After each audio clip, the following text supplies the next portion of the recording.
Aristotle. Beyond the stars, into the market. We know Aristotle as a giant of philosophy, exploring the cosmos and the human condition. He delved into ethics, politics, logic, and physics, leaving an indelible mark on Western thought and culture. But did you know this ancient Greek thinker also pondered economics? That's right. Aristotle had much to say about wealth, trade, and the kind of economic system that allows people to flourish. While he lived centuries ago, his ideas remain surprisingly relevant to the economic challenges we face today. Aristotle's economic ideas weren't about complex formulas or market predictions. He was deeply interested in the moral dimensions of economics and their impact. He wanted to understand how economic systems could promote human well-being and a just society. His insights offer valuable guidance as we grapple with issues of wealth inequality, ethical consumption, and the role of money in our lives today. The nature of wealth needs versus excess. Aristotle believed in a fundamental distinction between two kinds of wealth, natural and unnatural. This distinction was not just a matter of economics, but a reflection of deeper philosophical principles about what it means to live a good life. Natural wealth, in his view, was that which directly served our basic needs for survival and a good life. It was the kind of wealth that supported our physical well-being and allowed us to flourish as human beings. This included things like food, shelter, clothing, and tools for farming or craftsmanship. These items were essential for daily living and provided the foundation upon which a stable and happy life could be built. These were the essentials, the things we truly needed to live and thrive. Without them, life would be a constant struggle for survival, leaving little room for higher pursuits like education, art, and community. Unnatural wealth, on the other hand, was all about accumulation beyond our needs. It represented the desire to gather more than what was necessary, often driven by a sense of competition or a fear of scarcity. It was money sought for its own sake, the relentless pursuit of more and more, often at the expense of others. This kind of wealth could lead to social imbalances and ethical compromises. Aristotle saw this kind of wealth as dangerous, a source of greed and instability. He believed that the pursuit of unnatural wealth could corrupt the soul and disrupt the harmony of society. Today, we might think of this in terms of excessive consumerism, hoarding of resources, or the pursuit of wealth as an end in itself, rather than a means to a fulfilling life. The parallels between ancient and modern times are striking, reminding us that these issues are timeless. Aristotle wasn't opposed to all forms of wealth creation. He understood that economic activity was necessary for the functioning of society and could be a force for good if managed wisely. He recognized the importance of trade and commerce for a functioning society. These activities could bring people together, foster cooperation, and contribute to the common good. However, he believed economic activity should ultimately serve the greater good and be pursued in moderation. Excessive focus on wealth could lead to moral decay and social fragmentation. He reminds us that true wealth lies not in amassing vast fortunes, but in living a life of purpose, virtue, and connection with our communities. In essence, Aristotle's teachings encourage us to seek balance and to prioritize what truly matters in life. Money matters, a tool, not a tyrant. Aristotle had interesting ideas about money. He saw it as a necessary tool for facilitating trade and exchange. Before money, people relied on bartering, which could be cumbersome. Imagine trying to trade a cow for a pair of sandals. Money, Aristotle argued, made transactions smoother and allowed for greater specialization and economic development. However, Aristotle was also keenly aware of money's potential to corrupt. He recognized that the pursuit of wealth could become an obsession, leading people away from more meaningful pursuits. He warned against greed, which he saw as a bottomless pit, never satisfied and always craving more. His words resonate deeply in our modern world, where financial crises, corporate scandals, and rampant consumerism often dominate the headlines. Aristotle reminds us that money should serve us, not the other way around. It's a tool, a means to an end, not the ultimate goal of human life. Fair trade, fair gain, a balance in commerce. Aristotle believed in the importance of trade and commerce for a thriving society. He saw it as a way for people to share their skills and resources, leading to greater prosperity for all.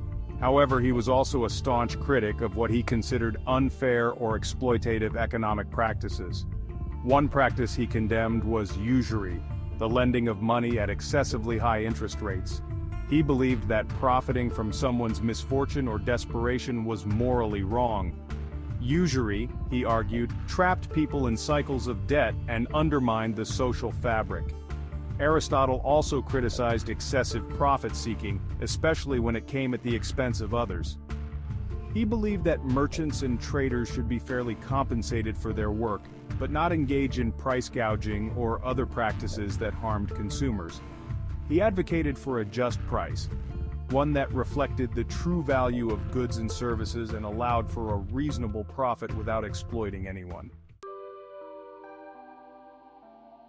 The worth of work utility and labor's value. Aristotle had a nuanced understanding of value. He recognized that the worth of a good or service wasn't simply determined by its market price. He believed that utility, or the usefulness of something, played a crucial role in its value. Essentially, how much something contributed to our well-being and ability to live a good life factored into its worth.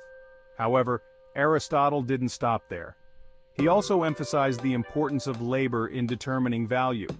He argued that the effort, skill, and time invested in producing something should be reflected in its price. This was in direct contrast to those who believed that value was solely determined by subjective desires or the scarcity of a particular good. His ideas have implications for how we think about fair wages and working conditions today. If we acknowledge the inherent value of labor, then we must ensure that those who contribute their skills and effort are compensated fairly and treated with dignity. A vision of justice, equity in the economy. Aristotle believed that a just economy was one that promoted the well-being of all its members, not just a privileged few. He emphasized that the health of a society depended on the fair distribution of resources and opportunities.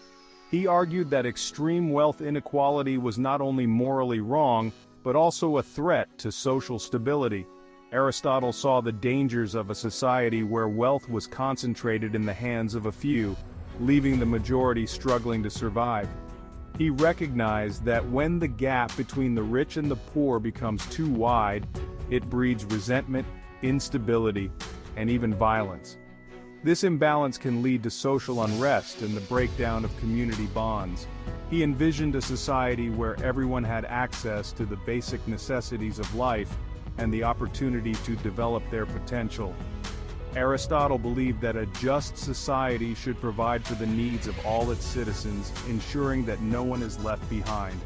He believed that a just economic system should prioritize the common good over the accumulation of wealth by a select few. This meant creating policies and systems that supported the well-being of the entire community. While he didn't advocate for complete economic equality, Aristotle believed in a system that prevented extreme disparities in wealth and ensured that everyone had a fair chance to succeed. He saw the importance of balance and fairness in maintaining a stable and prosperous society. His ideas are more relevant than ever in our time, as we grapple with the challenges of income inequality, poverty, and the concentration of wealth in the hands of a few. Aristotle's vision of a just economy reminds us that true prosperity is shared and inclusive, benefiting all members of society. Private property, a delicate balance. The concept of private property has always been a topic of intense debate and philosophical inquiry. Aristotle's views on private property were complex and often misunderstood. He delved deeply into the nuances of ownership and its implications for society. He believed that private ownership, within limits, could be beneficial. Aristotle saw it as a means to encourage personal responsibility and diligence. He argued that people are more likely to care for and invest in property they own, leading to greater productivity and social order. Ownership, in his view, fostered a sense of pride and commitment. He also recognized that private property could provide a sense of security and independence. This security was essential for individuals to thrive and contribute to the community. However, Aristotle was also wary of the potential for private property to lead to greed and inequality. He saw the dangers of excessive accumulation and the social rifts it could create. He believed that the right to private property came with responsibilities. Ownership was not just a privilege but a duty to the greater good. He argued that those who possessed wealth had a moral obligation to use it for the benefit of society as a whole. Wealth, in Aristotle's eyes, was a tool for communal prosperity. He advocated for a system that balanced the right to private ownership with the needs of the community. This balance was crucial for maintaining harmony and fairness. He believed in limits on the accumulation of property and encouraged the sharing of resources, especially with those in need. This approach aimed to prevent the concentration of wealth and ensure equitable distribution. His ideas resonate with contemporary discussions about land rights, wealth redistribution, and the social responsibility of corporations. Aristotle's philosophy continues to influence modern thought on how to achieve a just and balanced society.